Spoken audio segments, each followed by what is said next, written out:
Hello everyone, welcome back to my YouTube channel. So in today's video, I'll be sharing with you a few points that would definitely help you in acing your NEET 2024 with a really good score. So without further ado, let's get into the video.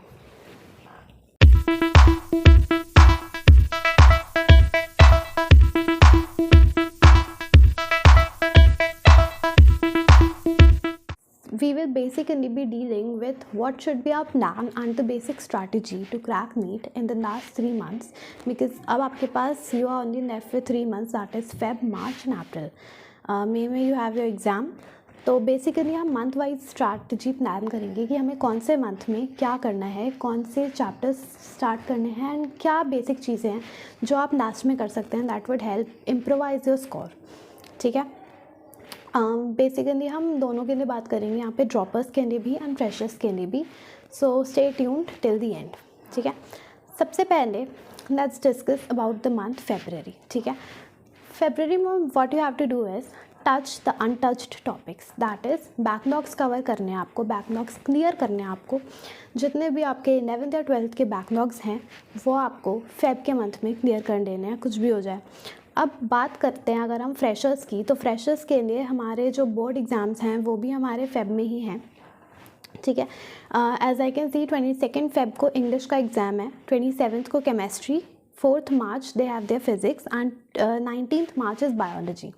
ठीक है. तो आपको 15th Feb तक कोशिश करनी है कि जितने भी 11th के बैकलॉग्स हैं वो कवर हो जाएं, ताकि 16th फेब से लेके 26th के अराउंड तक आप फिर आराम से अपने 12th के बैकलॉग्स कवर कर लें. क्योंकि जितनी as per my knowledge and what I have faced जब मैं नीट की प्रेपरेशन कर रही थी इज़ कि उस टाइम पे आपकी 11th is weaker then 12th हमारी कंपैरेटिवली स्ट्रॉन्गर होती है एज़ कम्पेयर टू 11th. तो अगर आप 12th के बैकलॉग्स को कवर करने के लिए कम टाइम भी दे रहे हैं तो दैट इज़ ऑल्सो सफिशेंट, क्योंकि आपके एग्ज़ाम्स भी हैं.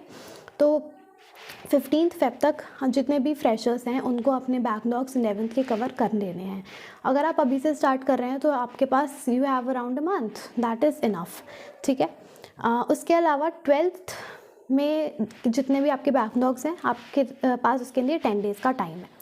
As far as droppers are concern, तो कोई एग्ज़ाम वगैरह तो है नहीं, तो आप आराम से अपना 1 महीना लीजिए, 1-1.5 महीना लीजिए एंड फेब तक जितने भी बैकलॉग्स हैं 11th के हों चाहे 12th के हों सारे आपको क्लियर कर लेने हैं. ठीक है. ये हो गई हमारी बैकलॉग्स वाली चीज़. फेब का मंथ आपको ऐसे ही ख़त्म करना है. बेसिकली अब कोई भी टॉपिक आपका अनटच्ड नहीं रहना चाहिए. ठीक है. उसके बाद आते हैं मार्च पे. If we discuss about March and April का जो मंथ होगा उसमें mock test have to be mandatory. Mock test have to be part of your schedule. ठीक है. आपके स्केड्यूल में मॉक टेस्ट के लिए टाइम होना ही चाहिए. And apart from that March के लिए you have to just solve 1 paper on daily basis. अगर आपके एग्ज़ाम्स हैं कोई बात नहीं, 3 घंटे का टाइम निकालना आपके लिए मैंडेटरी है. नॉट ऑन द डेज जिस दिन आपका एग्ज़ाम है, बट हाँ उसके आगे पीछे वाला जो भी दिन है उस दिन आपको मॉक टेस्ट सॉल्व करने हैं. ठीक है. मॉक टेस्ट सॉल्व आप करेंगे 3 घंटे 20 मिनट में. ठीक है. उसके अलावा 2 घंटे आपको निकालने हैं. 2 hours you have to take out for the analysis of your test, जिसमें आप देखेंगे कि आपके कोई भी क्वेश्चन जो आपसे सॉल्व नहीं हुए थे वो क्यों नहीं हुए थे. अगर आपने अटेम्प्ट किया है पर गलत किया है तो क्या कोई सिली मिस्टेक रही है उसमें, जो भी चीज़ें हैं वो आपको एक नोटबुक में नोट करनी है. ठीक है. You have just to jot down things उस पर्टिकुलर नोटबुक में, जिसे आप कहेंगे mistake notebook. Apart from that अगर आपने कोई क्वेश्चन ऐसे एलिमिनेशन मेथड से सॉल्व किया है कि ये नहीं हो सकता, ये नहीं हो सकता, इसलिए ये है, तो आपके उसके पीछे का कॉन्सेप्ट सीखना ज़रूरी है. तो that is also very important. ये सारी चीज़ें आपको अपने मिस्टेक नोटबुक में मेंटेन करनी है. ठीक है. ये हो गई आपकी मिस्टेक नोटबुक वाली चीज़. मार्च में आपको 1 पेपर सॉल्व करना है ऑन अ डेली बेसिस, जबकि for the month of April you have to solve at least 2 papers on a daily basis. ठीक है. इस तरीके से आपके मॉक टेस्ट प्रिपेयर होते जाएंगे और मॉक टेस्ट के साथ साथ ना आपकी प्रैक्टिस बढ़ेगी एंड स्पीड बढ़ेगी. Speed along with your accuracy would be increased. And accuracy के लिए mistake notebook is a must. ठीक है. मिस्टेक नोटबुक बहुत ज़्यादा ज़रूरी है. एनालिसिस करना बहुत ज़्यादा ज़रूरी है, वरना आपका टेस्ट वेस्ट ही जाएगा. ठीक है. उसके बाद आते हैं कि और हमें क्या क्या चीज़ों पे ध्यान देना है अपार्ट फ्रॉम मॉक टेस्ट, क्योंकि अब मार्च और अप्रैल में आप सिर्फ मॉक टेस्ट तो नहीं करेंगे ना, उसके अलावा भी करेंगे। 3 घंटा 20 मिनट का आपका टेस्ट है, 2 घंटे आप एनालिसिस करते हैं उसका, यानी 5 hours 20 minutes you are giving for a full fledged test, ठीक है। Apart from that test what you have to do is your studies. आपके जितने भी वीक टॉपिक्स हैं बेसिकली 11th के या 12th के, जितने भी ड्रॉपर स्टूडेंट्स हैं, उन्हें अपने वीक टॉपिक्स पे वर्क करना है और उसके लिए क्या करना है, क्वेश्चन पेपर सॉल्व करना है, बेसिकली क्वेश्चन बैंक सॉल्व करना है जो चैप्टर आपका वीक है। अब देखो, आपने ड्रॉप लिया है, मतलब पिछले साल आपका सिलेक्शन नहीं हुआ था, किस वजह से नहीं हुआ था? क्या कोई पर्टिकुलर चैप्टर्स थे जो अनलाइक आपके मार्क्स को रिड्यूस कर रहे थे? तो उन पर्टिकुलर चैप्टर्स पे काम कीजिए, उन चैप्टर्स के क्वेश्चन बैंक को बहुत अच्छे से सॉल्व कीजिए, उन चैप्टर्स के जितने भी PYQs है, प्रीवियस ईयर क्वेश्चंस, उन्हें बहुत अच्छे से थॉरली सॉल्व कीजिए। एंड अब आपको अपनी स्पीड पे भी काम करना है बहुत अच्छे से, तो उसके लिए what you have to ensure is timer लगा के सॉल्व कीजिए कि 1 घंटे में मैं कितने क्वेश्चंस कर पा रहा हूँ। क्या मैं 50 क्वेश्चंस एटलीस्ट फिजिक्स के सॉल्व कर पा रहा हूँ 1 घंटे में? क्या मैं बायोलॉजी में एटलीस्ट 100 क्वेश्चन सॉल्व कर पा रहा हूँ इन 50 मिनट्स?